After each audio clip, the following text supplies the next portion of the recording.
mokonzi ya milimo Ei mokonzi ya milimo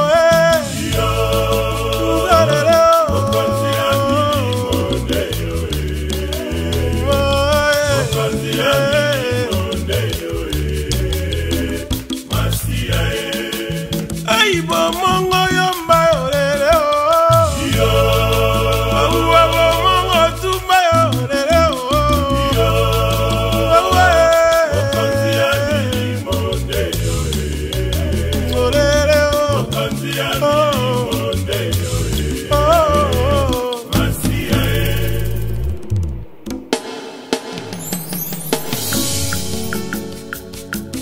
Nzela mosu ya kokendezaka te Yesu tosukaka epai na yo papa ondokele fafa emiboneka we isisi akobwa basi boloko bokaca batu bokokici baoncika cina cineka we ondutele so ndutele miabona ndutele fafa ondutele yokela ngai mawa ngai mwana na yo pesanga kopa maya pio bamongonga kabukie bato nyonso ya mokili baboyi ngai mpona yo yokela ngai wayo yokela ngai papa yokela ngai wayo yokela ngai papa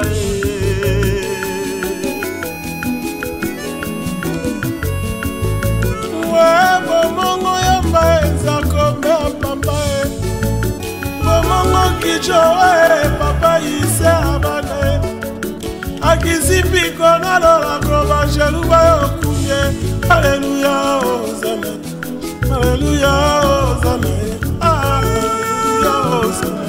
Haleluya ozana mokolo mokilinde nzambela nguye Kelilo pe mokili papa la bana Ovandi kuna na lola banjelu bakoyemba Alléluia osana Alléluia osana Alléluia osana Alléluia osana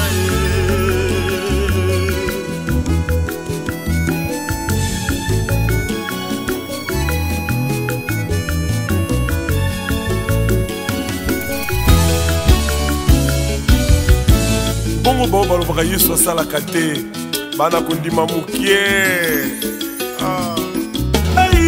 elombenanga Yesu ayalanga sesi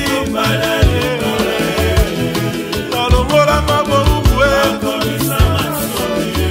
alongolanga boubwe sipakingela baya mwilo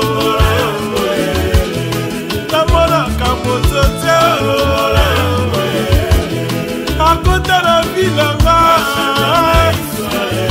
yaya bongola bongola bongola na benga yekena te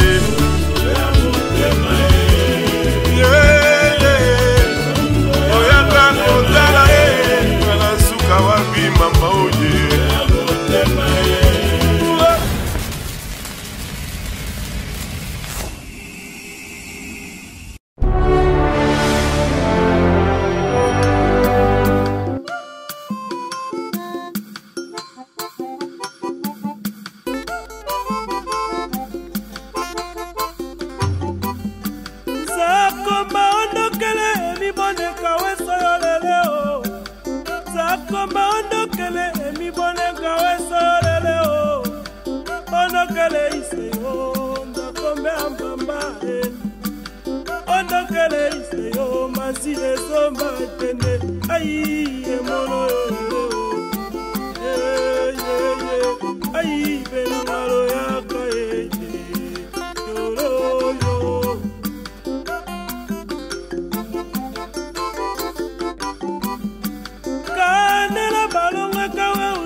Chineki so bato benza kombe ampamba Chineki kiso banta pekato esoma tende aibe ngalo yakaye yero aiba uaro yakaye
Voilà, moi c'est votre bien-aimé, l'évangéliste Thomas Lokofé. Je voulais vous donner une invitation à tout le bien-aimé de Stockholm. 8 décembre, où nous allons faire une grande célébration, un grand concert de célébration à Stockholm. Où il y a Ebélé, ma papa, ma maman. Je serai avec mon bien-aimé le frère Mbuta Kamoka.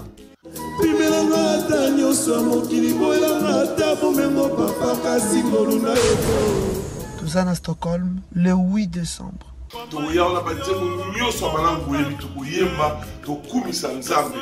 Une très grande cérémonie. Dans le Kumulankulo, Boya et Belé, souhaite pour Christ. Le 8 décembre 2018, nous allons dire merci à Dieu pour sa grâce de nous avoir gardé toute cette année 2018. Il y a beaucoup de gens qui sont morts, il y a beaucoup de gens qui sont partis, il y a beaucoup de gens qui ont eu des accidents. Mais l'Éternel Dieu nous a donné la grâce d'être encore vivants, de parler, de bouger. Pourquoi pas avoir une seule journée de l'année pour lui dire merci. Oh, Bongino Lokumu, Zambena Babulami, Tuimbe Yepoa, Mulami. Abenga Kangana Kombo, Aebi Mozindo ya Motema. Surtout Bavani, Helsinki, surtout le Danemark, surtout Norvège. Donc, à Stockholm, le 8 décembre. La église Mepsa, et pas il y a l'homme de Dieu, l'apôtre Dido Moïse Bikenja. Et le mon maman évangéliste Sephora Bikenja. Boya et Belé, tout comme Nzambe, souhaite pour Christ. Pour saliter pour Moko Yamboka. Frère Patrick Momo, il sera là aussi. Que Dieu vous bénisse, vous panza sango. Nous allons entrer gratuit. Par mon fou de mon mésaté, où il y a des bébés, ma papa, ma maman, où est tout. Soyez bénis. Une étoile qui brille à la nuit, attirant l'attention des mages. Soyez bénis, mes frères. Souhaite pour Christ, le 8 décembre. Rendez-vous à Mouneni. Rendez-vous à Balongi. Que Dieu vous bénisse. Que Dieu vous bénisse. Retenez bien la date où le 8 décembre 2018. Shalom à Stockholm. Et que Dieu nous fasse grâce ces jours-là. D'être là, ne manquez pas. Nous allons célébrer Jésus-Christ de Nazareth. Que Dieu vous bénisse.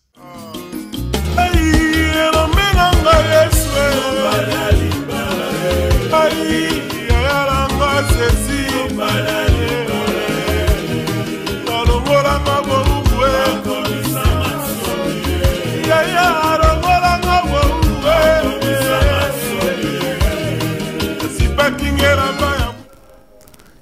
Shalom, shalom, shalom peuple de Dieu.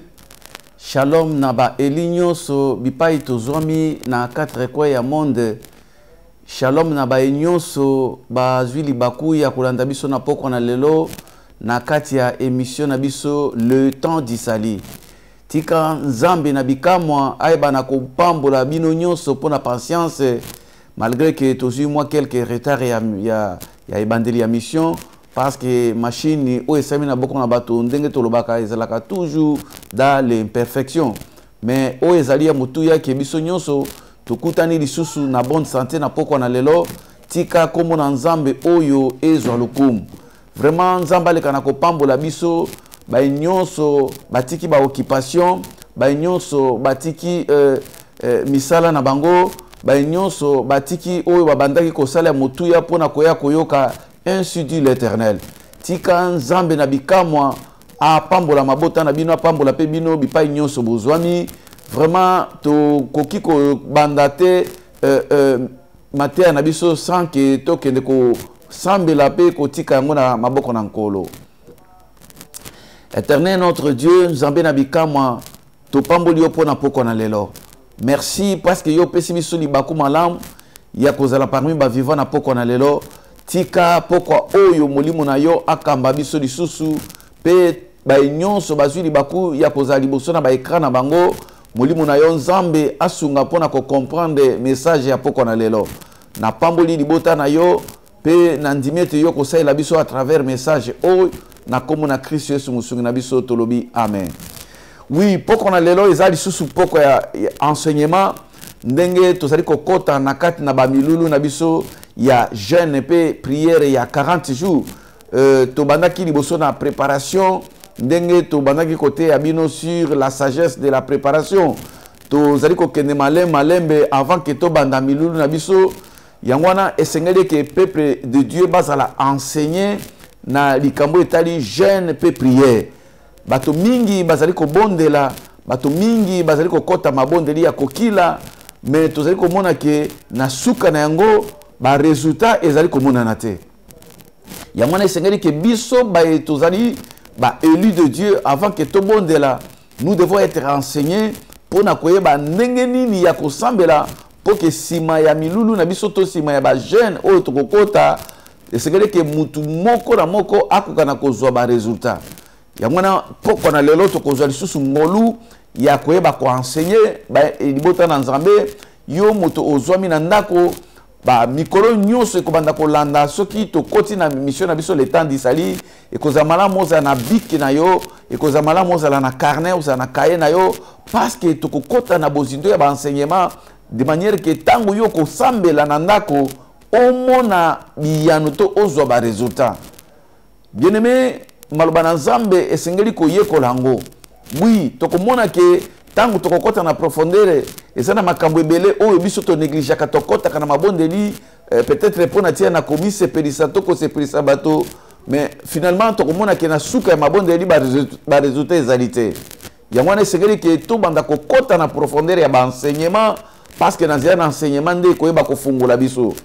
Oui, na poko na lelo tokokende koyekola lisusu tomoni na sport na biso avant que to kokana kobanda et que tozana milulu minene oyo ekosalema awa na mboka na Stockholm le 8 décembre tozana journée munene ya célébration Stockholm 2018 wana ekozala édition ya liboso awa na kati na mboka mais pona ko célébrer nzambe oyo esengeli tomona loboko na ye pona kobinela nzambe oyo motakoki kobina te tango ya za malade motakoki kobina te tango ya za na ba difficulté motakoki kobina te tango ya za na ba échec sur ba échec ba peuple oyo ba bina kezalaka peuple oyo ba moni loboko na nzambe peuple oyo ba moni nguya na nzambe peuple oyo ba sepeli na ba biyano na nzambe na bomoi na bango pendant mbula mobimba bango wana nde bakokumisa nzambe bango wana bakocelebre nzambe oyo mpona bolamu na ye mpona makambo minene oyo akoki kosalela bana na ye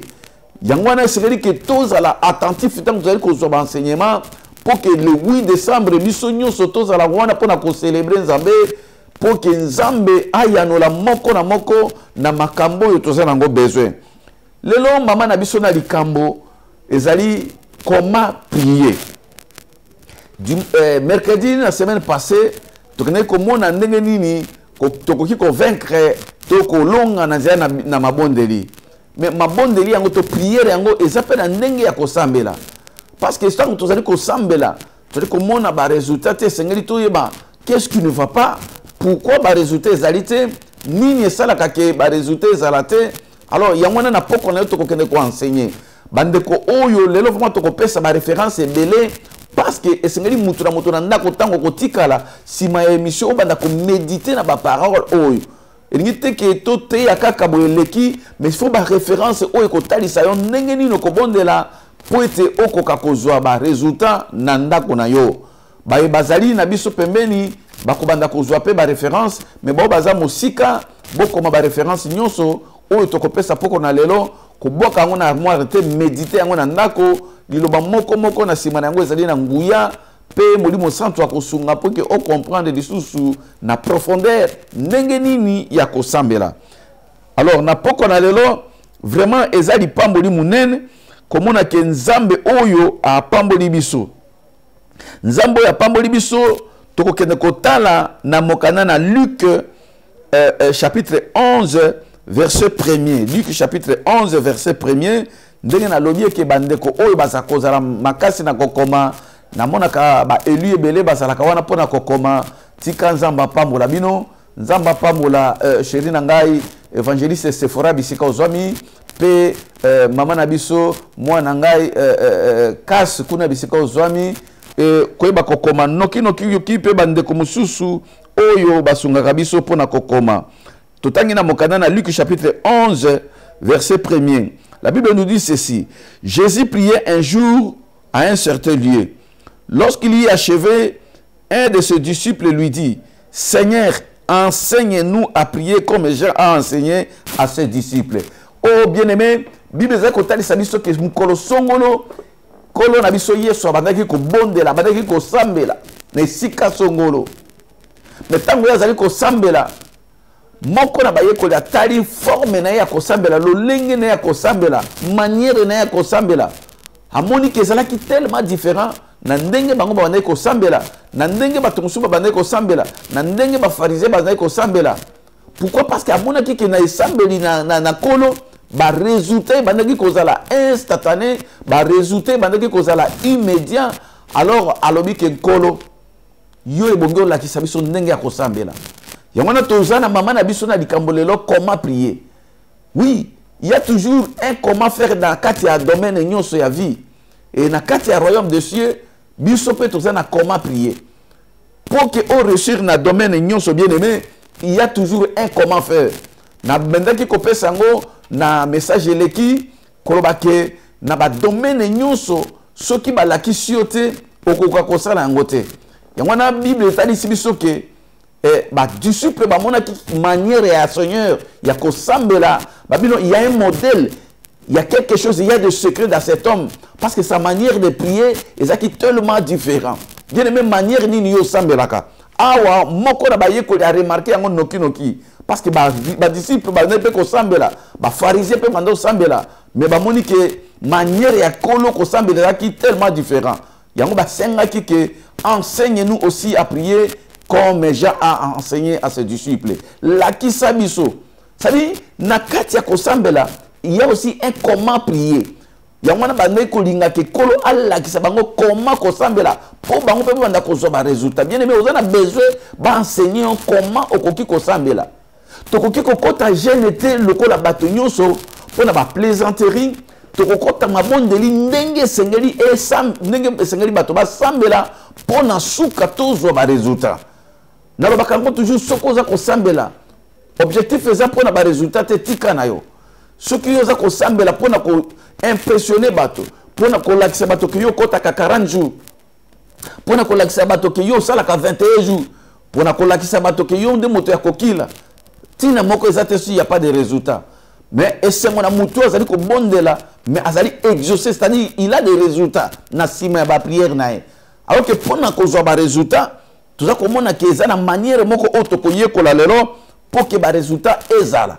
Alors bien aimé tout ça comme on a que apôtre Jacques atali sibiso na mokana na Jacques chapitre 4 verset 3 na mekai kopesa ngo lisusu na mbali boso ah vous allez introduction puis répétition seulement Bible dit que vous demandez vous ne recevez pas parce que vous demandez mal vous allez ko sambela vous allez ko senge pa na kolo vous allez ko zoate mpo ete ndenge na ko sambela za mabe ça veut que bato baza ko sambela de la manière où il faut bato ba sambela yango na moni Bible dit que vous demandez vous ne recevez pas parce que vous demandez mal. Bien mais tala banda yo banda ki ko sambela. Banda ukangama na sujet wana. Banda likambo etungisi yo na kati na libota na vie professionnelle, na vie familiale, na vie conjugale. Sujet moko ezongela ka butu moy. Sujet moko tamboli nango ba église na ba église. Sujet moko ba imposa yo maboko banda na Afrique tilelo.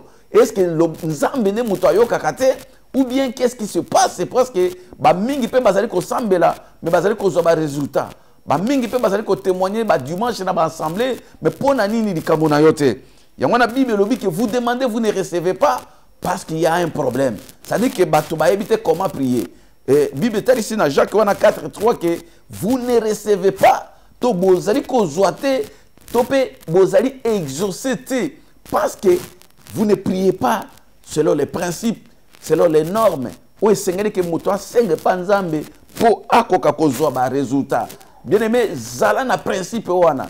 S'il faut prier, il faut prier pour être exaucé, il faut prier pour avoir des résultats. Donc, alors pour avoir des résultats ou pour être exaucé, Bible talisi biso que ezana ba principe. Alors on a coupé ça sur référence, on appelle ça kimbaleleki na Ésaïe 59 verset 1er. Bible kou des ekolo na biso que non. Pour ceux qui tozali ko sambela, tozali ko zoate, elingi ko bate ke nzambo yo azarakate. Elingi kolobate ke nzambe na biso akufa. Bato mingi bakosaka ya nzambe eumelaka. Moi je vais vous dire que ya nzambe eumelaka te parce que Christ azaki na nature lokola ya biso. Nous avons vu des bato ya ndenge na ndenge bato lokola ba Eli bazali ko sambela pe instantanément biyano ezali ko kita. Alors ce qui Satan a côté ci évangile ya ko tia na mitu ya ba Eli que ya nzambe eumelaka. Yo il faut ko boya yango ya nzambe eumelaka te mais seulement nous demandons très mal. Yangwana ezako bima apparemment lokola umelaka mais le jour où nous allons corriger lokola lelo nanzia na connaissance exacte vous allez voir que yanzambe umelaka te mais seulement il fait toutes bonnes choses à son temps à calculer katani no ebongi oyo akoki kopesa yo eloko yo zana yango. Oui bien-aimé mwana mobali soko abotami soki nano akolite ata boke kopesa boke ko gêner ndenge nini pour que mandefu ebota mwana mobali oyo ya 9 ans mandefu ebota mwana mobali oyo ya 12 ans mandefu ekoki kobota te mais na temps convenable o nzamba fixa na âge o nzamba fixa pour mandefu ebota mwana mobali sans que au gêner ekobima automatiquement. C'est ainsi que na kati na biso il y a des choses oyo tokomona ngo eza spirituel ezo senga ke tango yo sambeli na temps convenable oyo nzamba fixa okomona yango ekobima sans effort parce que Dieu reste Dieu. Na poko na lelo Bible ezali côté sabiso na Ésaïe 59 verset 1er. Bible lobi que non, la main de l'Éternel n'est pas trop courte pour sauver, ni son oreille n'est pas trop dure pour attendre. Ah, Bible t'a dit que tango tozali ko sambela, pe tozali ko zoate, tozali ko kota ba jeune, surtout na fin de l'année bo ndenge tozali ko poussana. Ba église tozali ko organiser ba jeune, ba retraite ya ndenge na ndenge. Mais Bible lobi que loboko nzambe te nde moto ezalaka mokuse. Litoyi na nzambe te yango de kangama. Ça veut dire qu'il y a un problème. Ce qui est le boko nzambe za mokuse te. Ce qui dit toi nzambe kangama te mais qu'est-ce qui ne va pas pour être to zanga ko zo ba réponse, to zanga ko zo ba résultat na tango to zali ko bondela. Voilà pourquoi ba disciple ba yaki ko comprendre yango babité. Ça dit problème ezan n'est pas na biso. Nous ne sommes pas enseignés na ndenge ya ko sambela. Biso to yebi ko sambela te. En tout cas kolo lakisa biso. Enseigne-nous à prier. Nanu ya ko sepela na ba enseignement ya poko na lelo parce que tango yo ko sambela o mona biyano na ndako na yo. Nanu ya ko sepela ete nzamba fungola ebwanya na butu na lelo pour que tango ya ko fukama makambo changer na vie na ye, makambo changer na famille na ye, makambo changer année prochaine. Nanu ya ko sepela ko bankolo lelo naza disponible enseignement comment prier. Oui, bien aimé, Seigneur qui ose l'enseigner. Ya mwana to ko kende komona pour que prière ezala exaucer bien aimé. Il y a quelques éléments. Mais malheureusement, parce que tous en a plateau, on ne peut pas tout citer. Tokoki ko enseigner en sauter. Mais par sa grâce, tokozoma ba élément d'âme. On a qui ko intitulé ngolo ko la ba ingrédient ya prière pour que prière ezala exaucé, pour que prière ezala ndenge nzambe azali kozela, ndenge posa na nzambe ezali, lokola litoi na ye ekangami te, lokola pe loboko na eza mokuse te, mais nzambe azelaka nini mpo ke ayanola biso. Parce que tomoni na Bible bato ebele basambeli nzambe ayanoli bango, bato wana batambolaki ndenge nini, bazalaki ndenge nini mpo ke litoi na nzambe ezala mokuse te mpo na bango. Oh bien aimé na poko na lelo tokomona quelques ingrédients, parce que tunalobaki yango ke bato balambaka bayebi ke soki ozwi ba ingrédients otie mpo supu ya mama ezala kitoko, mama yebi ke non, il faut nazwa kibi magie, il faut nazwa ndembi, il faut nazwa soki biloko nino bango basalaka mpo ke sauce wana ezala agréable. Mais soki yo yebi te okokota na cuisine soko yebi ba ingrédients ote biloko wana bakoki kopesa yo yango, mais bato bakolia te na mesa. Ça dit qu'il faut savoir comment préparer, comment faire la cuisine et quels sont les ingrédients au simba pour que sauce na opeza la kitoko. C'est de cette manière qu'il y a des choses spirituelles. Na katina royaume des cieux, il y a aussi des éléments oyo sengeli yo yeba ko sangisa ngo mpoli to ina nzambe tika la ko fungoma pona tina na yo. Ozala na ba temple ya batolokola ba Eli, batolokola ba Josué afungoli munoko pe moye telemi et tosi moto. Okoma munoko nzambe parce que nzambe wana wasalela ki ba Josué, wasalela ki ba Élu, asa nzambe oyo biso pe tozali ko sambela. Alors na poko na lelo bien aimé, esengeli mutu moko ayeba ba quelques ingrédients, ya liboso ingrédients liboso. Mpwete nzambe ayoka yo tango yo zali ko kila pour que litoi na nzambe za la bozindo te, ezali vie ya sanctification. La sanctification to bopeto ya nzoto. Awa tozali koloba bopeto ya bilamba te, bopeto ya molimo moto, bopeto ya motema moto, bopeto ya kati ya personnalité. Tikanga na yebisa yo ke le véritable yo ezali oyo toza komona libanda te, le véritable yo ezali oyo azana kati, oyo moto akoki ko boma te, oyo moto akoki ko mona te. Ye wana ne nzamba talaka. Yango akoki ko yebisa mosakoli albi que vous les humains, vous regardez ce qui frappe les yeux, mais moi l'Éternel, je vois le cœur. Je vois là Nakatia Moutou. Or, le cœur de l'homme, c'est lui, c'est l'identité d'une personne.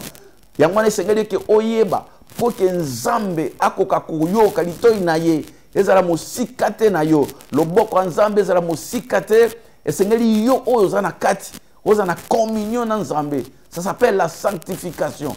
Bopeto ya nzoto te, mais bopeto ya motema. Lelo bato balingaka koyoka maté asi la sanctification te. Soko lobeli sanctification, motamoni yango lokola ozali ko sambisa ye. Pourtant moto alingi akutana na nzambo aza mo santu. Nzambo azali mo santu. Et il faut que toute personne ko pousse na liboso na ye, liboso na sainteté na ye, muto il faut azala na boro mopeto. Yango komona que chaque fois tango Moïse azali ko luka ko matana ngomba, azali ko yebisa Israël pe azali ko yebisa Mose que esengeli peuple ba se sanctifier. Parce que mututé koki ko yoka ata mongongo nzambe na kati ya péché. Mututé koki ko mona loboko nzambe na kati ya péché. Mututé koki ko poussa na liboso ya trône nzambe na péché. Mais okomona bato balingi te basimba côté ya sanctification, mais 40 jours yewana, 21 jours yewana, 7 jours yewana. Abimi pe na kati ya gene yango na ba tuberculose, abimi na ba maladie. Nzamba azalaka te. Pourtant yo ke ko luka nzambo aza mosantu na état mosusu et oyo nzambe akoki ko sepela na ngote. Tango yo za ko kota mabondeli, tango yo za ko luka nzambe, est-ce que na kati na yo conscience na za tranquille, conscience na yo ezali ko reprocher le côté, parce que véritable jugement bien aimé ezalaka conscience na biso. Biso bato libanda tokoki ko mona libanda. Ma pasteur bakoki ko mona libanda. Est-ce que nzamba za ko mona yo ndenge wana? Ya wana esengeli oyeba que tango yo za ko poussa na liboso na nzambe, ne cherchez pas à plaire aux hommes. Luko sepelisa nzambo yazali esprit. Kota na kati na yo tala nini ekoki ko pekisa nzambo yo pour que ayoka yo. Zo makambo sérieux ko bondela lokola batu nyonso te, parce que yo zali race élue de Dieu. Yo zali mwana na nzambe. Pour pousser na pembe na nzambo yebi tatano azala kandenge nini? Tatano azali mo santu. Vous savez très bien que notre Dieu est saint, saint, infiniment saint. Alors, pour nous pousser, n'est pas ça l'hypocrisie. Pour nous casser, batoba sepela. Mais yo luka nzambo na sepela. Bien aimé, sanctification. Oh, bien aimé, sanctification, c'est le communen. Yangonde ko tinda biso ke tango yo zali ko loba. Yango moni na mokana na Esaïe chapitre 59. na verset 1er au totangaki qui non na verset 4. Ésaïe chapitre 59 verset 1er jusqu'au verset 4. Yoka ndenge nzamba lobi. Non, la main de l'Éternel n'est pas trop courte pour sauver, ni son oreille n'est trop dure pour attendre. Yoka verset 2. Ce sont vos crimes qui mettent une séparation entre vous et votre Dieu. Ce sont vos péchés qui vous cachent sa face. Ce sont vos péchés qui vous cachent sa face. Awa, ni lobanzambe za clair. Ezali sumu motonde zipaka elongi nzambe po kia mona ote. Ezali sumu motonde pekisaka loboko nzambe po esimba motute. Elle l'empêche de vous écouter, car vos mains sont souillées de sang et vos doigts de crimes. Vos lèvres profèrent des mensonges, vos langues font attendre l'iniquité. Ozoka biloko yo, moto yazana lolemo ya masumu, lolemo ya lokuta, lolemo ya kotonga, lolemo ya makambo ya mabe. Mais kaka même lolemo wana kotombo lango nzambe pambola ngai, nzambe bana na ngai, nzambe lilo. Mais ça c'est que le Dieu. Lolemo nini wana ezali kofungwa liboso na lolemo nzambe mo centre. Bible lobi ke tango bato bazali kopusa na boye. Masumu ezali kozipa elongi nzambe poke amona yote. Ça veut dire que pour que nzamba mona, le quoi tu identifier le quoi zipa kabiso, et zipa kelongi nzambe, tu identifier ngo que ça péché. Alors esengeli siko pour nzambe, asa la polele, nous devons chercher à kolongole le quoi ezali ko empêcher le nzambe liboso na biso. Pour na nini le nzambe zota la ote bien aimé, c'est parce qu'il y a quelque chose de zipa kelongi nzambe pour que amona yote. Masumu moto kendeke ko zipa elongi nzambe po atala yote. Masumu nzambe kendeke ko zipa loboko nzambe po ekoma likolo na yote. Alors si okoki ko identifier péché nyonso, o ngana zana droit kotanga te me mulimo na nzambe, azali ko solution o evandi na motema na yo. Yango nde likambo. Yango nde mama na likambo ekoki ko empêcher que ata o jeûner 40 jours, soki nano loko wana elongwete, lokuta. N'attendez pas quelque chose de la part de notre Dieu, parce que c'est un Dieu juste. Un Dieu saint et un Dieu d'amour. A koki ko sala injustice te, ba oyo bazali ko se sacrifier, ba bazali ko se purifier, bazana ba sacrifice ya makasi, bongo yo otambola dans le péché, apambola bino de la même manière. Non. Ça c'est un Dieu juste. Alors esengeli mutu o identifier nini ezali ko pekisa loboko nzambe. Oyo epekisaka ke banda yo bandi ko sambela banda likambo wana osilisi ba pasteur osilisi ba retraite okoti ba mabondeli ya ba kombo nyonso meti lelo likambo no nzamba yo kakate to identifier moyini oya zipa kelongi nzamba ba moni balakisi biso ke afandi na kati na lisumu pe afandi na lolemo na yo dans la mensonge ndenge zali mutu azali kokosa azali ko banga te lelo mensonge comme na kati ya minoka ba chrétien pour les quand même pagan. Voilà pourquoi c'est que yo na poko na lelo. Et si ka ozali otala, est-ce que ozali ko tambola na vérité ou bien ozali ko tambola na mensonge? Na Ésaïe chapitre 1er. Yoka Bible ndenge ezali ko loba na verset 12 kino na verset 17. Ésaïe chapitre 1 verset 12 kino na 17. Je lis au nom de Jésus. Quand vous venez vous présenter devant moi, qui vous demande d'essuyer mes parvis, cessez d'apporter de vaines offrandes. J'en ai honoré le sang, les nouvelles lunes et les abats et les ensemblés. Je n'ai pu voir des crimes s'associer aux solennités. Mon âme aime vos nouvelles lunes et vos fêtes. Elles me sont à charge. Je suis là de le supporter. Quand vous entendez vos... Yokana verset 15. Quand vous entendez vos mains, je détourne de vous mes yeux. Quand vous multipliez des prières, je n'écoute pas. Vos mains sont pleines de sang. Alléluia. Lavez-vous, verset 16. Lavez-vous, purifiez-vous. Ôtez de devant de mes yeux la méchanceté de vos actions. Cessez de faire le mal. Apprenez à faire le bien. Recherchez la justice. Protégez l'opprimé. Faites droit à l'orphelin. Défendez la veuve. Bien aimé, yoka, biloko, ils allaient empêcher que Moutouata sali jeûne à 40 jours et que ce cas se réfère à l'élément OT. Ma bonne déline est allée couper sans zambe kanda. Bible dit que quand vous venez vous présenter, qui vous demande d'essuyer mes parvis? Moutouta, vous allez koya jeûne à 40 jours, jeûne à 21 jours, jeûne à 7 jours à sec.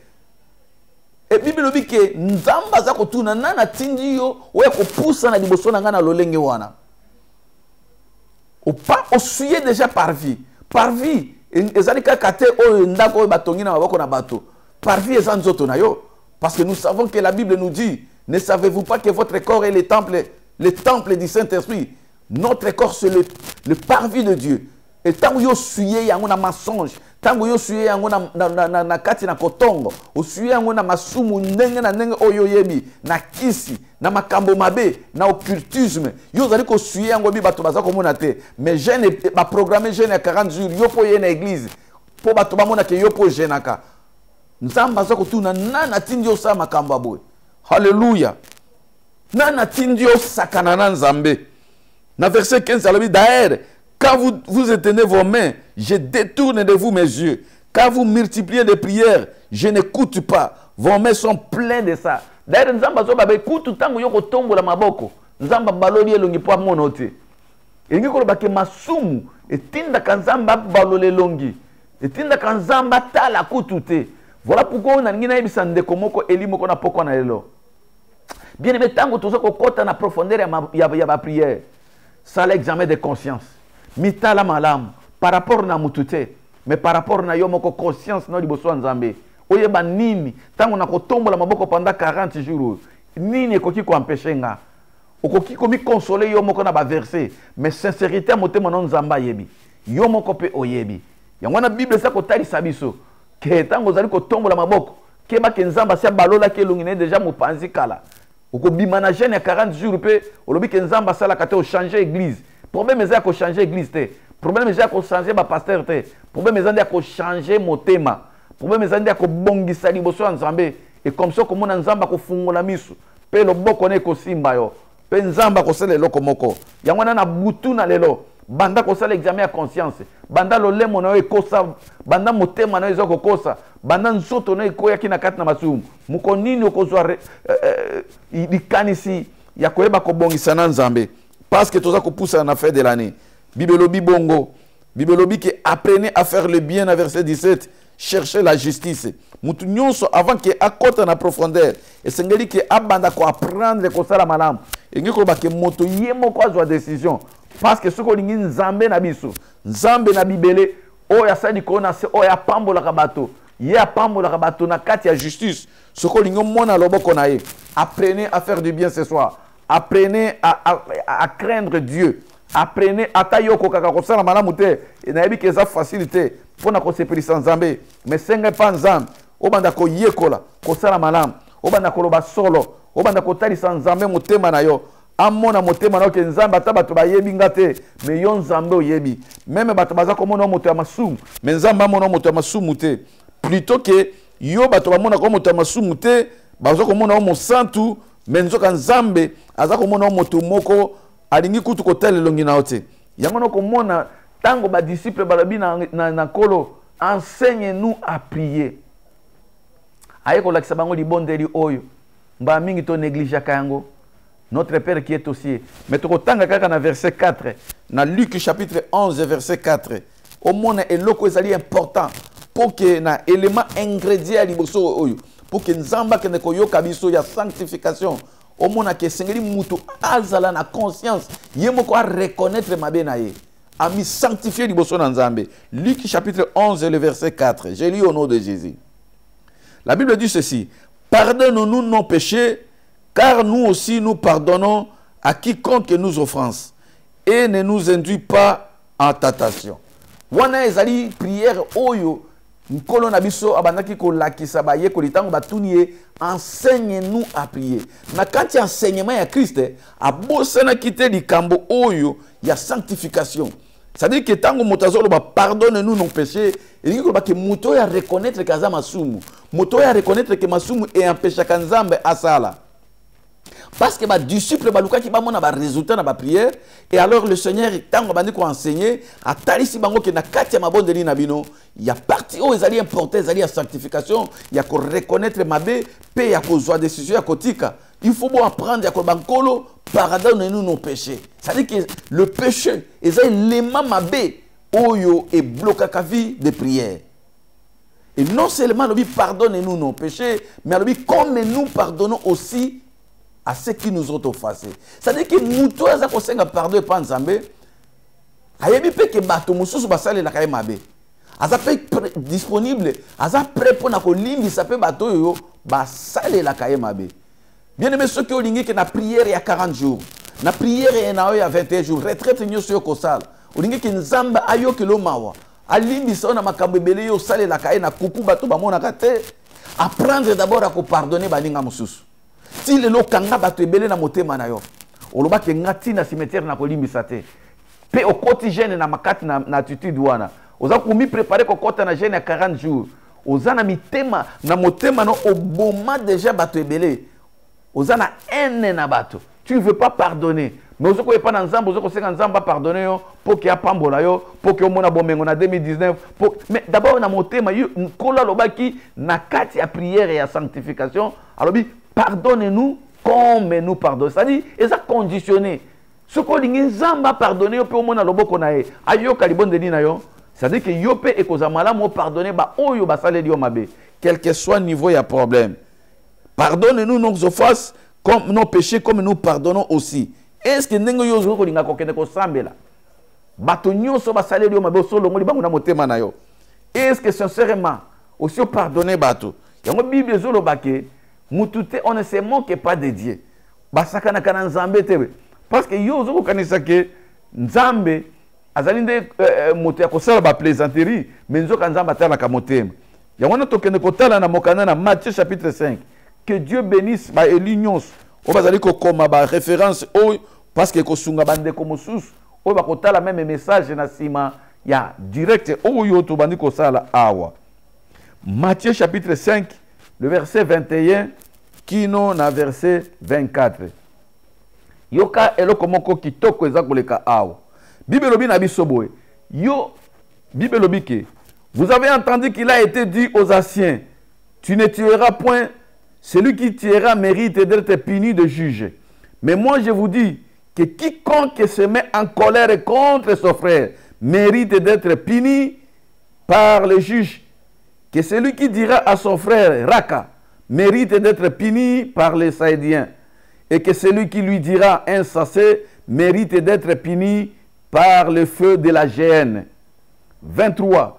Si donc tu présentes ton offrande à l'autel, et que là tu te souviens que ton frère a quelque chose contre toi, laisse là ton offrande devant l'autel et va d'abord te réconcilier avec ton frère, puis viens présenter ton offrande. Alléluia. Et le coup où tu as médité, na ko tala ndenge ba chrétien ba yaka na église ko kutana na biso ba sai na Nzambe moto azali ko ye pa na Nzambe po Nzamba selela likambo oko yoka ye kuna aza ennemi na quartier mobimba aza ennemi na bato aza na ba ennemi partout bato basalela yo certainement mabe parce que eza na monde to sali eza facilité au vivre sans que na bato basalela mabe mais yoka Bible zolo baboy Bible lobi ke bo yoka kike moto oyo akoboma ndeko na ye esengeli ke azala puni na ba juge pe balobi lisusu ke me ngai nazali koloba na bino oyo nyonso akovanda na kanda na ndeko na ye bien aimé tala bato boni oza na kanda na bango tozokende mois ya décembre tozokende na suka mbula kanda ya une année kanda ya 2 ans ezali bato mosusu baza na bakanda ya 10 ans na moto alinga kobosana likambo wana te kanda ya makambo basala ye banda azaki na Afrique ti lelo mutu wana kangela motema mais Bible dit que oyo azana kanda ndeko na eboye asi aboma ye déjà bato boni yo boma siko yo okanisa ki baboma ka na pistole to na munduki to na poison mais to boma bato ebele na kanda to boma bato ebele ndenge to kanga bango na motema mais dimanche to ye na église jeûne 40 jours biso wana il y a 21 jours to ye wana Seigneur pardonne-nous. Mais quel est ce Dieu-là qu'on pardonne aussi le temps que batebele bazana motema na yo. Yangona na poko na lelo. Bible lobi ki wa koza na kanda na moninga na ye, si aboma ye déjà na motema. Et puis Bible lobi oya koloba na ndeko na ye insensé zoba. Bato boni to finga bazoba. Mutu ya kofinga ndeko na ye zoba mérite d'être puni par le feu de la géhenne. Bato boni yo finga ka zoba. Ba mama surtout ko finga bana zoba. Yo kanisa nazo finga mwana na nga moko. Mais yo finga bana na mbala combien zoba. Bible bi motabwe esekali batinde na moto ya GN. Moto ya GN. Batinda moto a kofinga ndeko ne zoba. Oh bien aimé. Tout ça parce que nous ne sommes pas enseignés.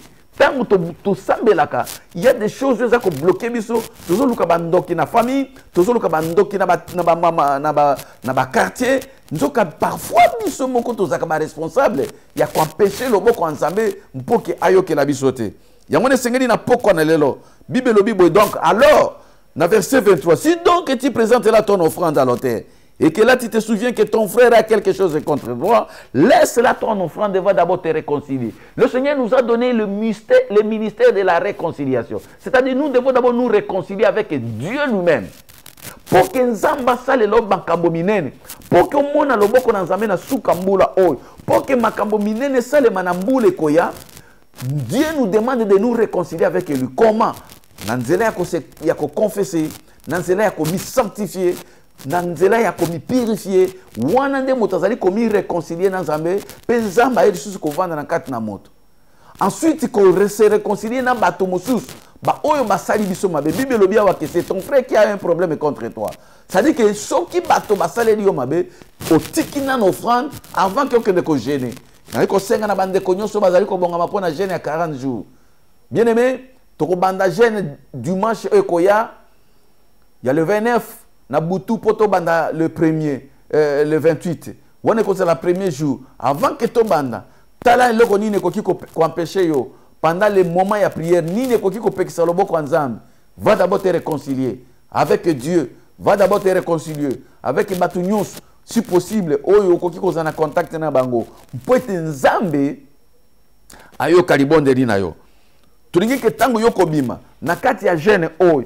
Tulingi to mona ote otikali kaka ya kokonda na ba maladi, mais tusingeli to mona yo obimi na jeune ata konzote kolemba, mais ozala munene na molimo pe ozwa biyano oyo Nzambe na bikamwa akosalela yo. Élément wana ya sanctification ezali élément munene na vie de prière. C'est-à-dire que si nous voulons que Nzamba yo ke la biso na ba prière na biso ezaka pona gene oyote, mais pona vie na biso mobimba tulingi tozala munoko Nzambe Nzamba yo kaka biso.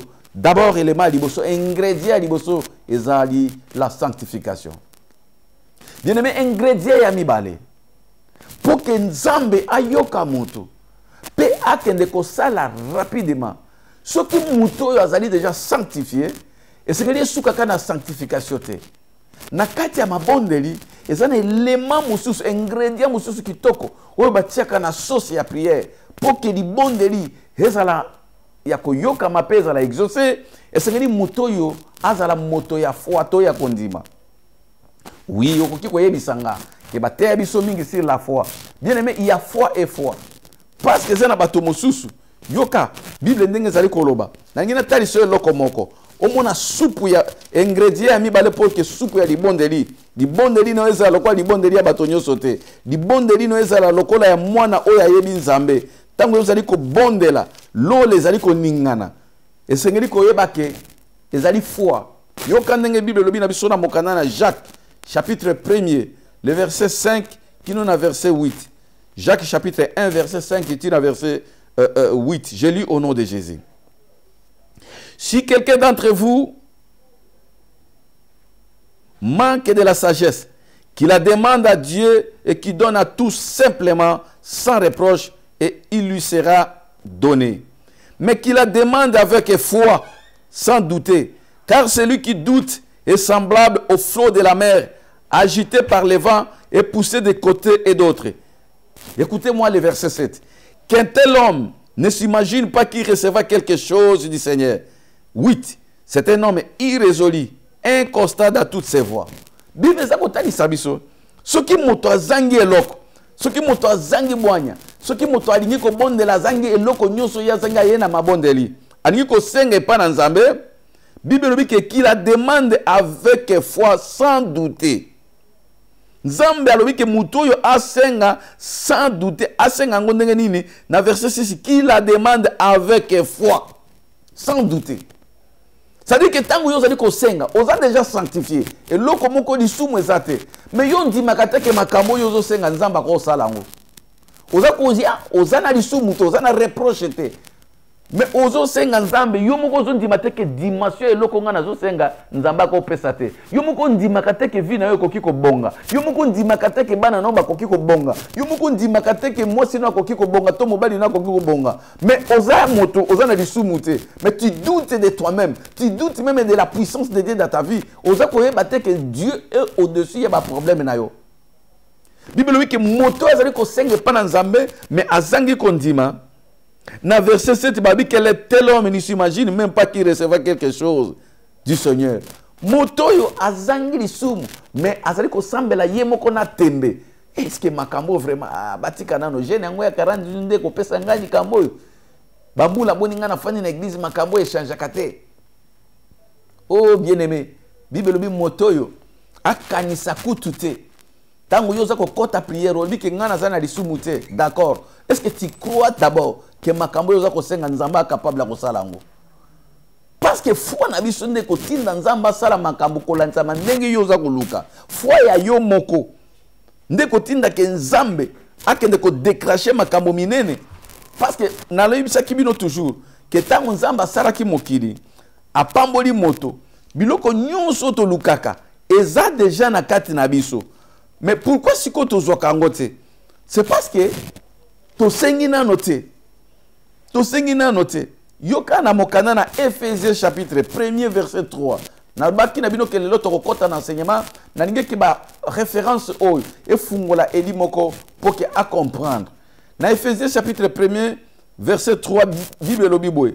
Béni soit Dieu le Père de notre Seigneur Jésus-Christ qui nous a bénis de toutes sortes de bénédictions spirituelles dans les lieux célestes en Christ. Ça dit quoi? Ça dit que Dieu nous a déjà bénis de toutes sortes de bénédictions. De combien de sortes? De toutes sortes de bénédictions. Y compris problème na yowana. Dieu nous a déjà bénis pour Nayango. Dieu nous a bénis de toutes sortes. Écoutez bien. Béni soit Dieu le Père de notre Seigneur Jésus-Christ, qui nous a bénis de toutes sortes de bénédictions spirituelles dans les lieux célestes en Christ. Ma pamboli nyonso toutes sortes de bénédictions. Ezala ya libala, ezala ya santé, ezala ya mosala, ezala problème na wana. Dieu nous a déjà bénis de toutes sortes de bénédictions. Mais biloko babi que ça spirituel en Christ dans les lieux très hauts. Biloko ezande ezana na nini na bisika ya molimo. Ma pamboli nyonso eza molimo. Avant que ezwanzoto esengeli mutu abondela avec foi à ramener biloko ezali déjà en esprit et comme réalité. Parce que Dieu nous a déjà bénis. Dieu t'a déjà béni de combien de sortes de bénédictions? De toutes sortes de bénédictions. Et lui, que Dieu t'a déjà béni de toutes sortes de bénédictions. Dis-lui que Dieu m'a béni de toutes sortes de bénédictions. De toutes sortes de bénédictions, bien-aimés. Nous allons souligner de toutes sortes de bénédictions. Le Seigneur nous a déjà bénis de toutes sortes de bénédictions. Ma bénédiction est spirituelle. Alors, prière na yo et comme memango latisia ngonzoto bongo siko e commis une réalité. Mais ce qui Moutazon dit matin qu'il est déjà béni de toutes sortes de bénédictions. Mouto a sanctifié. Mais biloko e koki ko zonzoto parce que lui-même ne croit pas qu'il est déjà béni, qu'il est déjà délivré, que la main de Dieu est sur lui, que ma promesse en est sur lui. Aya kana l'église, mais antimakate ki yende mutakoki ko pamboma, antimakate ki za yende zamba linga sale leba expérience asika. Assemble la kanae, mais lui-même ne croit pas. Parce que azomona bato bandimaka ete, parce que amona bato baza d'accord na ete. Yepe ami pesi position wana, ami pesi inférieur, na poko na lo bien-aimé. Longola esprit wana est complexe. Sachez seulement que tu es déjà béni de toutes sortes de bénédictions en Christ Jésus. Si vous êtes déjà béni, béni, il n'y a pas de limite de bénédictions, bien-aimés. Toutes sortes de bénédictions. Dans le domaine de kolinga. Tu as déjà été béni de toutes sortes de bénédictions. Banano baza déjà béni de toutes sortes de bénédictions. Mobali no azaka déjà béni de toutes sortes de bénédictions. Mais l'ennemi a linga tali sa ba limite que yo okoki na nyonso te. Yo moi limite na ezali awa. Et puis tu crois. Tango yo bandi ko ndima na infériorité wana, na complexe wana.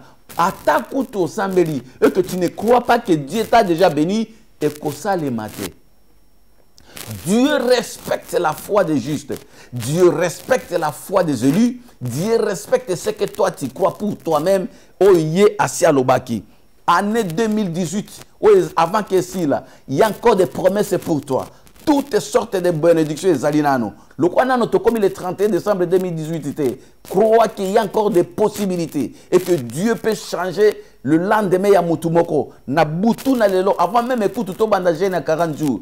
Toutes sortes de bénédictions et kolanda bato. Avant que to comme 2019, toutes sortes de bénédictions kolanda bana na yo. Toutes sortes de bénédictions kolanda mobile na yo. Toutes sortes de bénédictions ko kota na ndako na yo. Na poko na lelo changement et kota na ndako ya elimoko. Toutes sortes de bénédictions. Helanda motomoko. Donc na royaume na biso makambo ezalaka ne makambo ya molimo. Yango nde eyaka eyesiko kolata nzoto. Bien aimé makambo ya molimo, mapambo ezalaka ya molimo. Tango yo zali ko bondela, nde makambo ekomi siko elati nzoto. Mais si tu ne crois pas, ekozala pasi pour que makambo oyo elata nzoto na yo. Donc ingrédient ya mibale ndenge na utai koloba ezali foi. Vous allez kotamwa na kobanga nzambe, mais crois aussi que on nzamba loba toutes sortes de bénédictions et que ça les mapona vie na yo. Totangi na mokana na Romains chapitre 10 le verset 7. Que Dieu bénisse quelqu'un ce soir. Romains chapitre 10 le verset 7. Bien-aimé, nangi ke poko na lelo. Nalobi Romains chapitre 10 verset 17. Excusez-moi par le verset 7, mais le verset 17. Romains chapitre 10, le verset 17. Écoutez, la Bible dit ceci. Ainsi, la foi vient de ce qu'on attend. Et ce qu'on attend vient de la parole de Christ. Pour que yo okoma na kondima. Kondima ngo eko uta na maloba oyo bato balobite. La foi to bota makana foi te. La foi vient. Et yaka. Foi et yaka. Mutu moko tak botama na foi. On a botama na foi na ngeza ya ko botama ezalaka te. La foi vient. Bible lobi eyaka nde. Eyaka na nini? Eyaka na koyoka maloba ya Christ. Parce que Christ c'est aloba maloba bien pour na yo. Alobi que tu as déjà été béni de combien de sortes? De toutes sortes. Si tu crois à cette parole de Christ, nde komemela okondima, nde fandi sa kondima ko botami kamwa. La parole de Christ, yango ndezali source ya foi ya ba élu. La parole de Christ, il y a des bases de konzi o biso to kosimba pona kotambola na kati ya prière. Ata bato balobi nini ngana kwa kotambola na maloba ya bato te. Naza kotambola na maloba ya ba ennemi na ngate. Naza kotambola na maloba ya ba chef coutumier te. Naza kotambola na maloba oyo Christ alobi pona tina nanga. Alléluia. Tika maloba na Christ ezala nguba pona yo, ezala bouclier pona yo, ezala nde loko yo kotambola nango. Bien aimé soko lingo mona loboko nzambe na ba prière na yo. Tambola na maloba ya Christ parce que kondima eyaka. Soko lingi kondima na ebakisama. Eya parce que la foi vient de ce qu'on attend. Oyoka kanini. Oyoka kaba maloba ba pessimiste, oyoka kaba réalité ya mokili. Et pesi kondima moko boye diabolique katina yo. À tel point que l'embisi même yon na ba prière. Oyoki maloba ya ba mbetse, balobi ke pona tina na yo esili, tika nzamba pambo la servante na évangéliste Sephora. Oya matisa kabiso na ba dimension ya foi ya Jésus-Christ notre médecin. Kuna ndeye spécialité nzamba pakoli na yango. Bible lobi que la foi vient. Siko yo oyoka kanini po eya. Ngana yebka kamaloba nzambe na linga kamaloba nzambe na linga ka koyoka bato nzambe ba oba ba pakola mi pona koloba ainsi dit l'Éternel ba sakoli na nzambe lokola mama mosakoli mete lokola ba docteur Esaïe Salib lokola ba évangéliste Sephora Likenja bato tango baza koloba de la part de l'Éternel foi no ezako mata ditoyi nanga na yoka ka bato abo. Bien aimé, bien la foi vient pour que foi na eya. C'est pas là oyoka kamaloba na Christ. Pembe na bateau bazape bateau ya foi. Pembe na bateau bazali côté ya ainsi dit l'Éternel.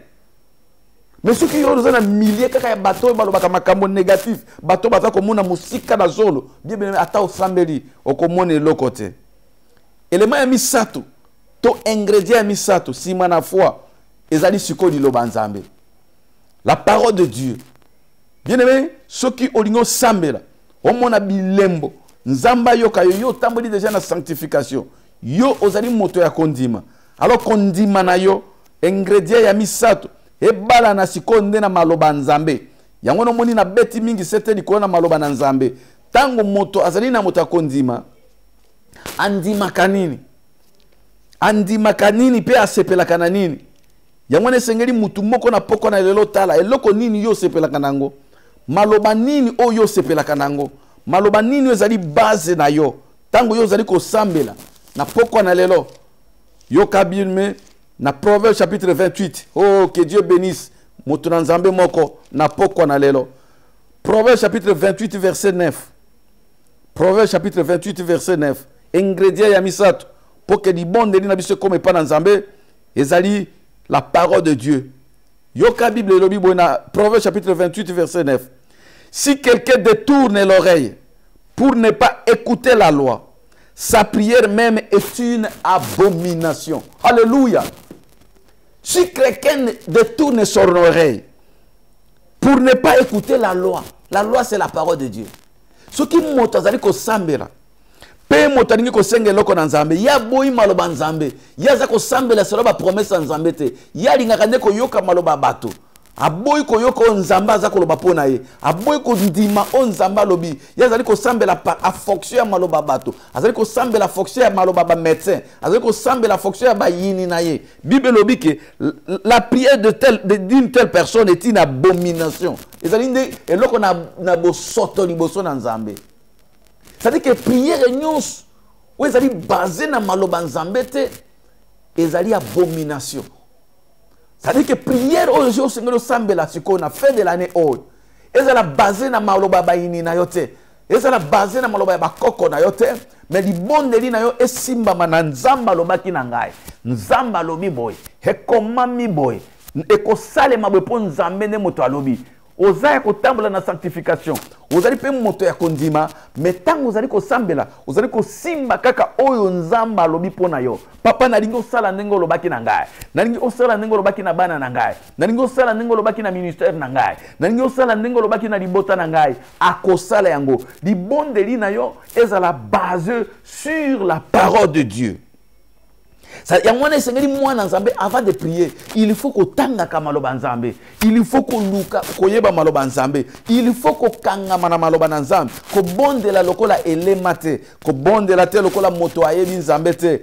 Simba tatana ona maloba. Akosala exactement hoyo ye haloba ki yango. Pourquoi na lelo bien-aimé? Tolingi ko kende ko kota na kati ya profondeur to sambela de sous lokola bazoba te mais to sambela lokola bato ba yebi nzambe ba batambola kana ba promesse ko banda na Genèse kino na Apocalypse ya ba promesse ebele zali pona yo kozela te ke muto atutu kana église prophétie bi na église pondi makinzamba lobi esika yo zali ko tanga liloba nzambe ba promesse ezali ya kitoko ezande komami nde pona tina na yo makambo nzamba lobi na kati ya liloba na komami nde pona tina na yo lelo ba sakoli ya lokuta batondi ba faux prophète batondi ba ko sakola makambo me nzamba tindi bangote mais oyo komami na Biblia ezali wipe amen wana nde ezali solo véritable prophétie oyo kosaka te yo simbi maloba oyo komami pe obandi ko talisa nzambe yango bien aimé komona bikamwa nzambe. Hallelujah. Esale mabongo na poko na lelo ko sambela na kati na liloba na nzambe toko bondela na toko tanga na mokanda na Matthieu chapitre 16 nzamba pambola eli moko na poko na lelo Matthieu chapitre 16 verset 13 na verset 19 lelo to na kati enseignement moko kitoko nzamba pambola ba eli nyos ba bazwami na poko na lelo pona kolanda enseignement oyo Matthieu chapitre 16 verset 13 à 19. Jésus était arrivé dans le territoire de Césarée de Philippe, demanda à ses disciples, que dit-on que je suis le Fils de l'homme? Il répondit, les uns disent que tu es Jean-Baptiste, les autres Jérémie ou l'un des prophètes. Et vous, leur dit-il, qui dites-vous que je suis? Simon-Pierre répondit, tu es le Christ, le Fils de Dieu vivant. Jésus, reprenant la parole, lui dit, tu es erré Simon, fils de Jonas, car ce ne sont pas la chair et le sang qui t'ont révélé cela, mais c'est mon Père qui est dans les cieux. Et moi, je te dis que tu es Pierre, et que si cette pierre, je bâtirai mon église, et que les portes du séjour des morts ne prévaudront point contre elle. Je te donnerai les clés du royaume des cieux. Ce que tu lieras sur la terre sera lié dans les cieux, Et ce que tu délieras sur la terre sera délié dans les cieux. Alléluia. Quelle révélation. Bien-aimé Yoka. Bible dit que Jésus, quand on a vu ça, comme dans le territoire de Césarée na Philippe, a bengi ba ye kolinae, alinga yeba na kati ya mboka bato bazolo banini pona ye. Ameki kokotsa bango na exercice moko oyo bato mingi ba comprendre kate. Exercice ya maloba na ye. Exercice ya puissance bo mami na kati ya maloba na ye. Abike non kuna na mboka ba musu bazolo ba ke yo ozali Jean Baptiste. Ba musu balobi ke yo ozali Jérémie. Ba musu balobi ke ozali kaka mosakoli lokola ba sakoli nyonso. Abi me bino siko bolobi nga na zanani. Ba disciple ba fani nye. Petro la tomboli loboko kolo. Yo ozali Kristu mwana na Nzambe na bomo. Pour moto ayeba ke Jésus était Christ. Christ elingi koloba ouin, elingi koloba bonzambe divinité kati na nzoto.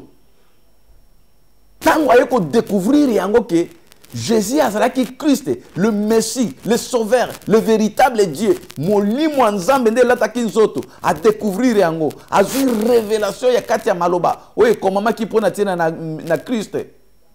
Et sepelisi motema na nkolo. Yesu alobi yo komi libanga.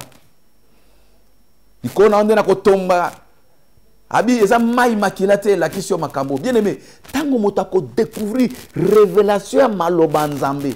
Tango zali ko tanga Bible ubandi ko sambela, o découvrir révélation ba promesse nzambe, o découvrir on nzambe malobi na ba écriture. Bible lobi ki ba kopesa yo ba clé du royaume. Pierre azwa ki ba clé ba fungola ya lola. Ya bokonza nzambe.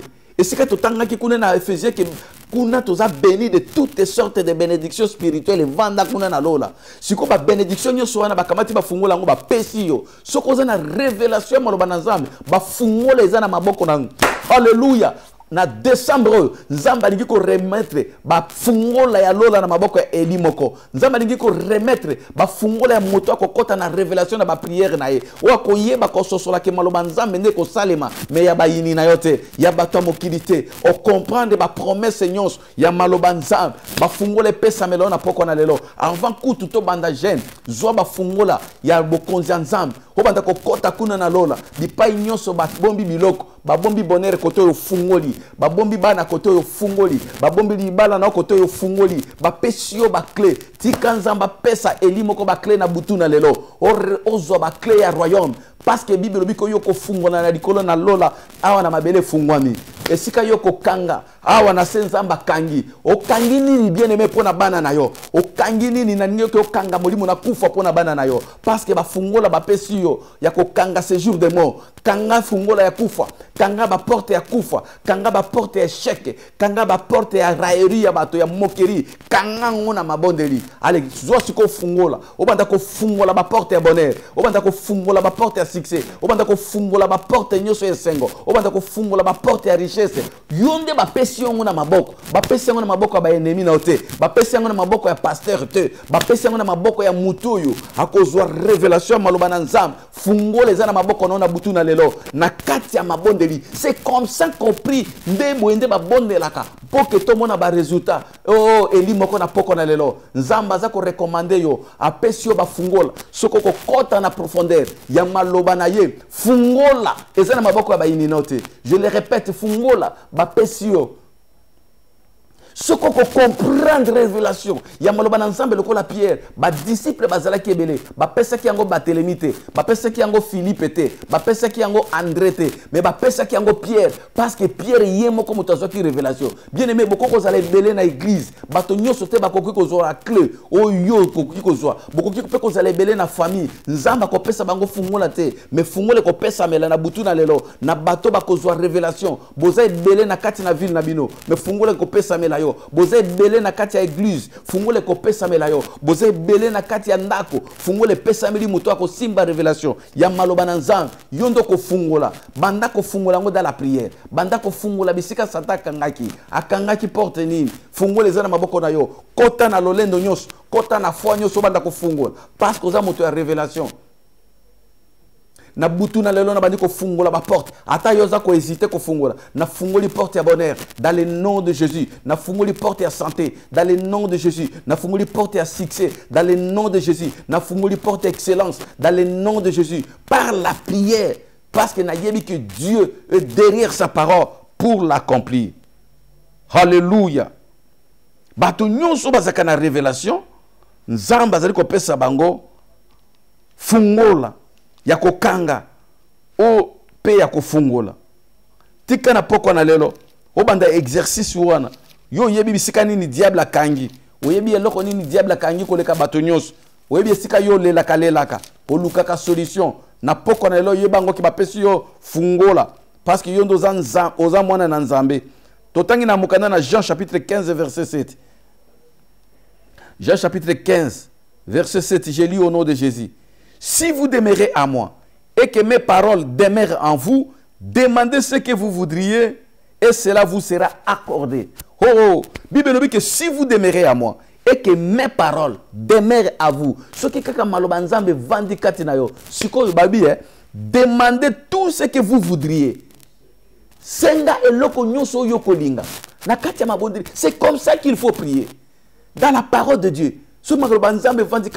Demandez ce que vous voudriez. Alors, yo barrière était. Balobite que oyo ko senga te, oyo nde senga. Non, oyo lingi conformément na maloba na nzambe. Balobi que yango ko pesa melabino. C'est-à-dire que soki motazali ko bondela na kati ya prière. Pe afandi na maloba na nzambe, nzamba akoki ko pesa. Ingrédient ya minei, tozo kende pona ko sukisa. Ezali soko lingi ke o mona loboko nzambe. Au tamboli na sanctification, au tamboli na foi, au vandi na maloba na nzambe, ingrédient ya minei, ezali kosenga na kombo na Yesu Christ. Demandez au nom de Jésus-Christ. Prière nyonso to senga kana kombo na Yesu, yango wana nde esalaka bilembo pe bikam. Okosenga na kombo ya pasteur mokote, okosenga na kombo ya koko na yote, mais okosenga au nom de Jésus-Christ. Di bon de l'ignos pour que efungola ba porte. Di bon de l'ignos pour que nzambe na likolo asale lo makambo akokamu okokende kosenga ngo na kombo moto mokilité bien-aimé. Yokanege Bible zali koloba na biso na mokanda na Colossiens chapitre 3 le verset 17.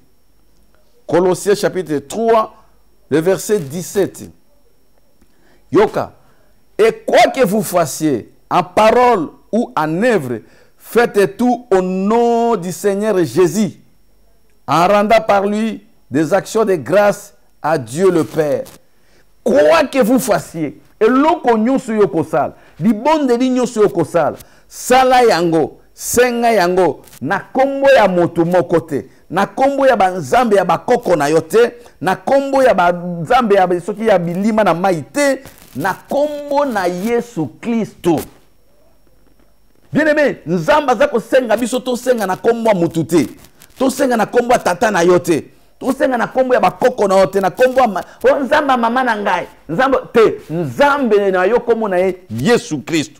La Bible nous donne un nom qui est au-dessus de tout nom. Est-ce que sengeli ki mutu asenga? Tango mutu azali ko tambo na maloba na nzambe, ayeba ke kombo moko epesa melio po olonga. Ezali ka kombo na Yesu Christ. To tangi na mokanda na Jean chapitre 14 verset 13 à 14.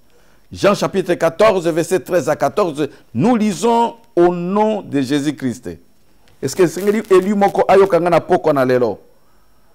Et tout ce que vous demanderez à mon nom, je le ferai, afin que le Père soit glorifié dans le Fils.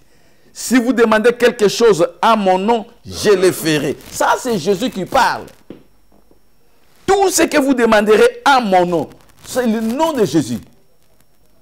Yo moto senga kana bakombo banzambe kili yeba ke kombo mususu te pesa melio na suka mbula oyo ezaka na kombo na Yesu Kristo balobi ke soki yo kosenga na kati na mabondeli ndenge tozako linga kokota na kokila eloko yo kosenga senga yango na kombo na Yesu Masiya. Acte chapitre 4 verset 12. Acte chapitre 4 le verset 12. Nzamba pambola bandeko bazako koma. Acte 4 verset 12. Yo kanenge Biblie lobi. Il y a des salis en aucun autre, car il y a sous le ciel aucun nom qui est donné parmi les hommes, car par lesquels nous devrions être sauvés. Lobiko, zalina moto mosusu te. Mpo ete pesa meli biso kombo mosusu te ezala na lola.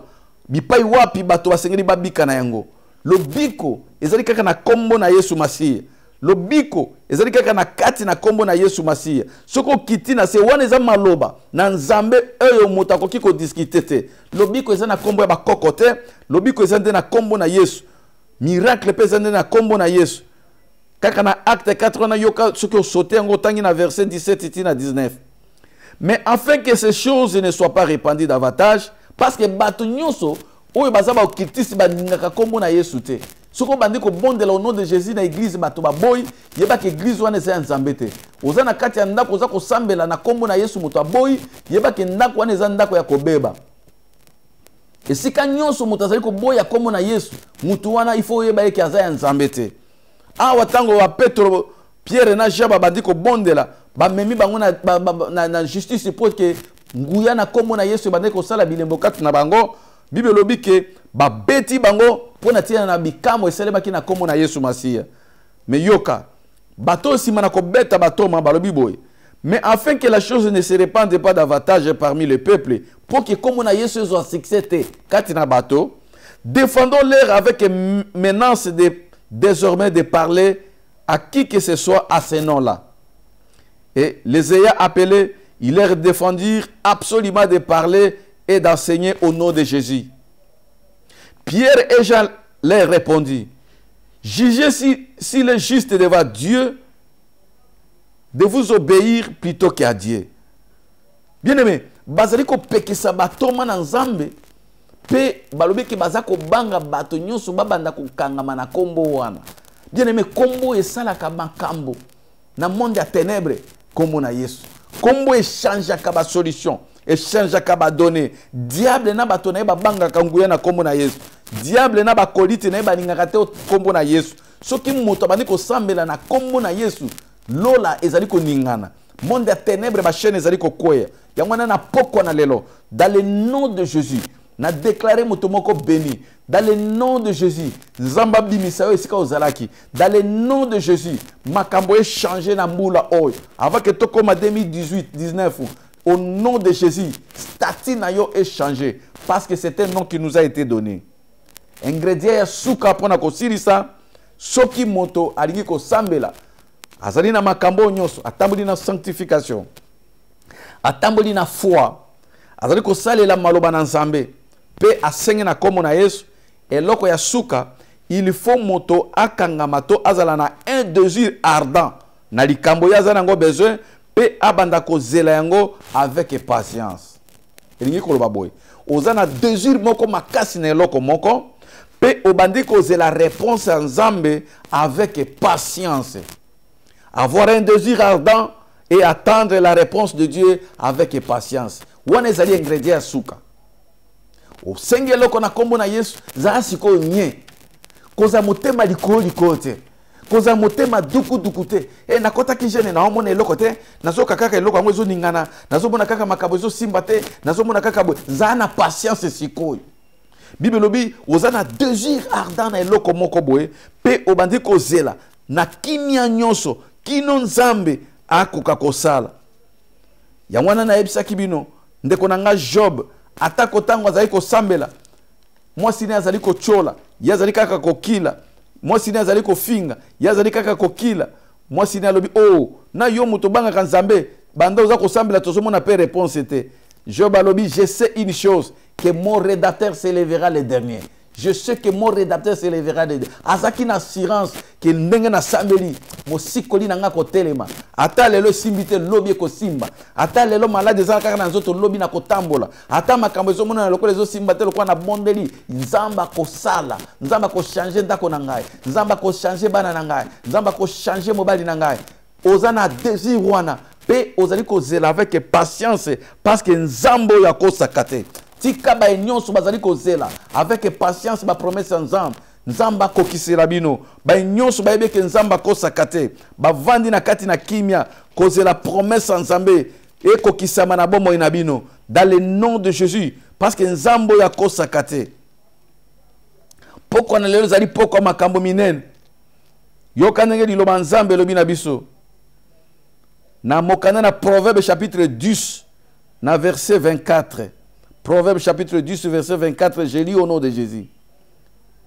Ce que redoutent les méchants, c'est ce qui lui arrive.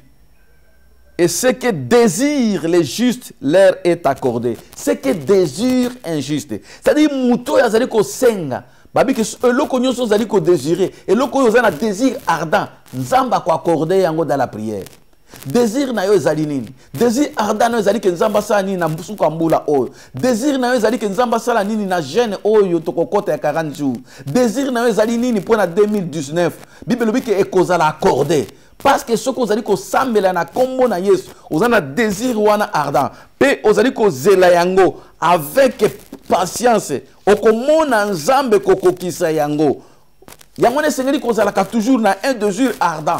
Tant vous allez ko bondela, posa moko bo muta kokoka kolongolo na motema te. Ata bato bazomona ke ko salema te, mais yo yebi ke ko salema. Vous avez posa wana makasi na kati ya mabondeli. Yango ne nzambe ko sala. Désir ardent et ko zala accordé. Nzamba accordé désir ya motema moto moko na butu na lelo. Nzamba accordé désir ya libota moko na butu na lelo. Toke ko sukisa na mokana na Habakkuk chapitre 2 verset 1 à 4. Habakkuk chapitre 2 verset 1 à 4. Je lis au nom de Jésus-Christ. Bien-aimé, makambo tozali ko tanga awa. Na bien que poko na lelo nzamba bandi ko visiter déjà ndeko moko parce que avant que toya côté ya awa to solola ki na nzambe pe nzambe ayebisaki biso ke na poko na lelo ezana bateau ya zali ko visiter yo kanenge liloba nzambe lobi boye j'étais à mon poste moto azaki ne sikana ya mabondeli et je me tenais sur la tour, je veillais pour voir ce que l'Éternel me dira. Afin yon azo c'est la azwa réponse en nzambe na mabondeli na ye lokola yo po fandi o c'est la réponse en nzambe, avoir un désir ardent et attendre avec patience la réponse de Dieu. Bible Bible. Et je répliquerai après ma plainte. L'Éternel m'adressa la parole et dit, écris la prophétie, grave-la sur les tables, afin qu'on la lise couramment. Car c'est une prophétie dont l'état est déjà fixé. Elle marche vers son terme et elle ne m'attira pas. Si elle tarde, attends-la, car elle s'accomplira et elle s'accomplira certainement. Voici mon âme s'est enflée et n'est pas droit en lui, mais le juste vivra par sa foi. Alléluia. Tosuki si na verset oyo. Bien-aimé, yoka eloko malamu nzamba lobi awa. Ndeko yo Habakkuk alobi ngana fani na poste na ngana sina bondeli siko nazozela. Nazozela avec des yeux ardents. Même ceux qui zali ko umela ngana fani nazozela. Makambo nzamba koloba ngape na répliquer na tala soki kosimba. Tango nzamba lobi yo zali ko répliquer, c'est ça la prière. Yo lobi nzamba lobi, yo lobi nzamba lobi, o simba nzambe na bilaka na ye. Nzamba zo loba bo yo pozo tali sema komi na ye. Bato ba lobi bo yo pozo zongisa na maloba na nzambe. Bible lobi ezabi sakoli nzambe, ezali ko tambola faire na temps moko fixé. C'est Dieu qui a fixé le temps de visitation à mutu nyonso. Même ceux qui ezali ko sala lokolo ezali ko tarder, il faut causer là. C'est ça la patience. Na poko na lelo bien-aimé. Na lingi yo comprendre parce que na lingi na sambela. Ba ingrédient mitano oyo. Yango nde toko kotela yango na kati na prière ya 40 jours. Na senge ke olandela message oyo mbala na mbala parce que yango ezali lokola fungola. Ya réussite pe ya miracle ya mutu moko. Tobandi ko tokomi na suka ya message na biso na poko na lelo. Yo yeba eloko moko ke nzambo oyo zali ko sambela. Oyeba ki aza tata na yo. Aza moto ya kosaka te. Tango zali ko approcher pa na ezala na attitude wana ya prière pe adoration. Oyeba ki akoki ko kosa yo te. Pe akosa makambo minene soki yo ko simba na maloba. Ndenge ba mama na biso ba kosaka bana te sokwa ke wenze. Alaki mwana na e bombo, alaki e biscuit. Tango azali ko uta na wenze to na supermarché, il faut ça la to akokisa. De cette même manière nzamba ko kosa yo te. Na butu na lelo to suki aw. Tango yo zali ko se préparer pour na mabondeli. Est-ce que ba élément ba ingrédient oyo za nango déjà na maboko. Soki ezalaki na maboko na hotel Luka ngo sangisa. Parce que tozo banda mabondeli dimanche prochain. Luka sangisa ba ingrédient oyo pour que lola eningana. Luka sangisa ba ingrédient oyo mitano. Otambola na sanctification. Ozala na kondima. Maloba nzambe oumela kati na yo. Osenga biloko nyoso na kombo na Yesu Masia. pe ozala na désir moko ardent pe ozela biyano na yo avec patience ko telema te ko ningana te parce que nzamba sapesi bafungola na maboko na yo nalingi ke to sambela na poko na lelo nzamba équipé eli moko na babiloko oyo nzamba tondisa eli moko na biloko oyo nzamba salela eli moko makambo ko kam mokili bayeba ke yo zali ya nzambe bibelobi vous verrez désormais la différence entre ceux qui servent Dieu et ceux qui ne le servent pas boke senye sengeli monana na bawe bazali enseigner pe bawe bazali enseigner te na bawe bayebi ba promesse nzambe pe bawe bayebi ba promesse nzambe te tika lola etika la kofungwama parce que ba fungola déjà zana maboko na yo tango yoko senge pa nzambe kota bisika satana kangaki biloko na yo fungola pe récupérer yango na mabondeli na kombo na Yesu Masihi pendant 40 jours mutura mutu akofungola bisika bakangaki vi na ye bisika bakangaki ndako na ye bisika bakangaki misala na ye parce que nzambe na biso kombo na Yesu Kristo nangi na sambela na poko na lelo nzambe na bikam pambola eli moko bisika azwami na ebeke malobano ezali solo ekosaka te pesa biso makasi nzambe longola maladie longola faiblesse longola doute na kati na baeli nyonso sayela biso makambo akokama mokili bayeba eke tozali boso na yo maloba na yo nzambe ekokisama na bilembo pe bikam na kombo na Yesu Kristo wazali nkolo pe mosungi na biso nyonso bayoki message na poko na lelo nzambe pesa bango capacité ya kobomba bo bayoki yango bazaki malade bikamwa elanda na kombo na Kristo Yesu mosungi na biso tolobi amen. Nzamba pambola libota na ye nzamba pambola ba eli nyonso nalinge ke avant que tokende kosukisa to pambola basali na nzambe ebele oyo bakoti na kati na biso na poko na lelo vraiment nalingi ko pambola awa boye comme d'habitude chérie nanga Sephora Dikenja nzamba pambola yo mama bana combattante na nkolo pe nzamba kanisela bana kitoko oyo botelingai na pamboli mosai na nzambe Dr Esaïe Saif nzamba pambola mosakoli mete nzamba pambola papa na biso Remi pe mama Dorcas ya assemblée ya MEPSA awa na mboka na Stockholm nzamba pambola na benga ka héroïne ya ombre ma sœur Karine kasi kuna na mboka na Espagne nzamba pambola mama Bea ya MEPSA Stockholm nzamba pambola sœur Sylvie pe frère Jean-Paul na MEPSA kuna na Yetebor nzamba pambola servante Beatrice Ndoma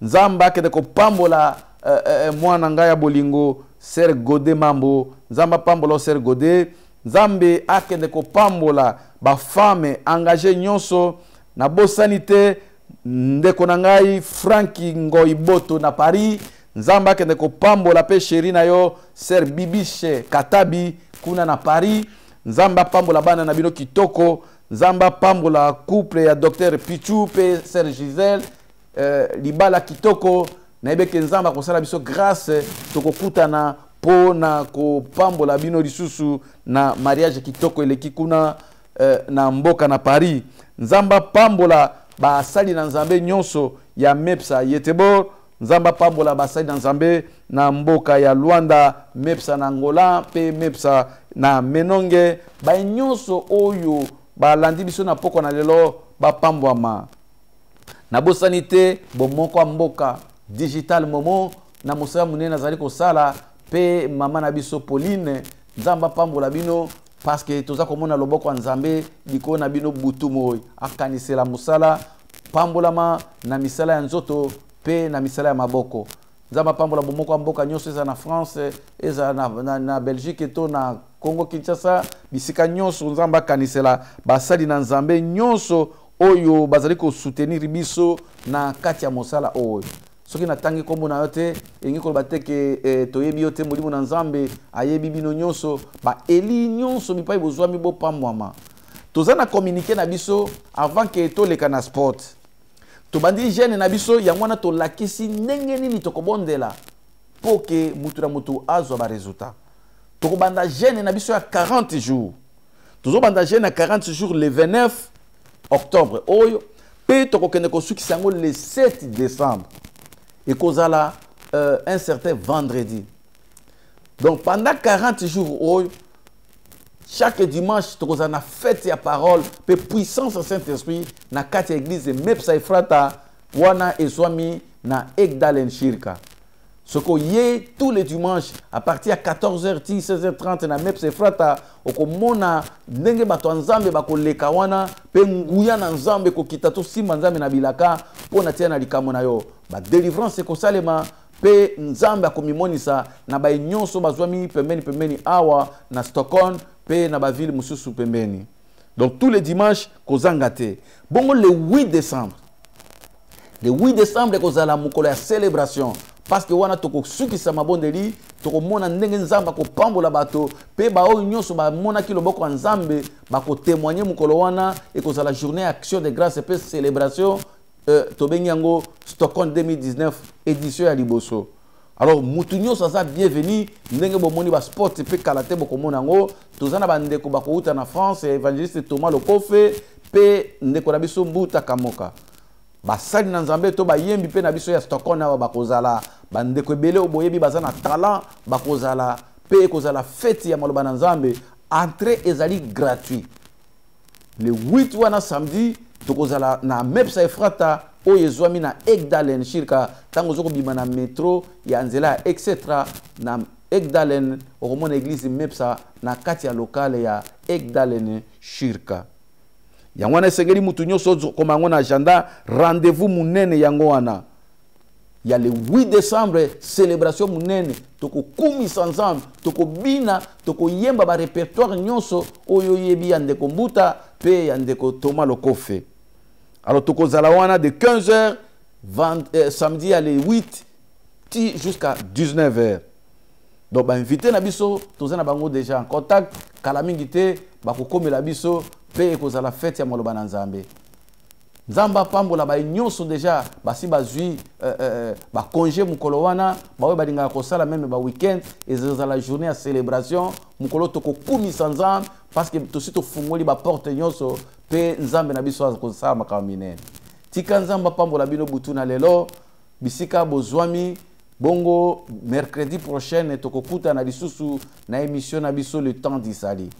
Nzambe apambola bino tokolanda na studio élément oyo pona kokende kosukisa ndenge makambo koleka le 8 décembre. Kolo apambola bino mingi.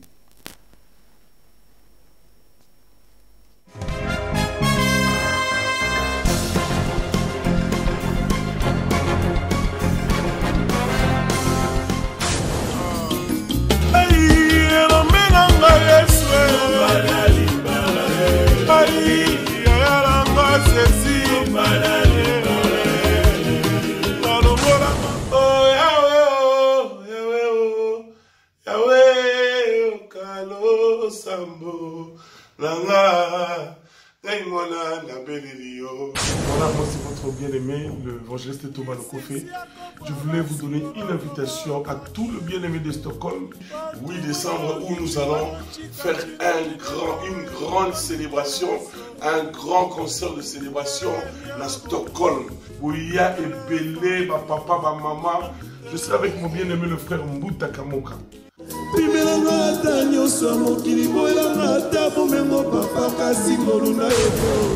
Tout ça à Stockholm le 8 décembre.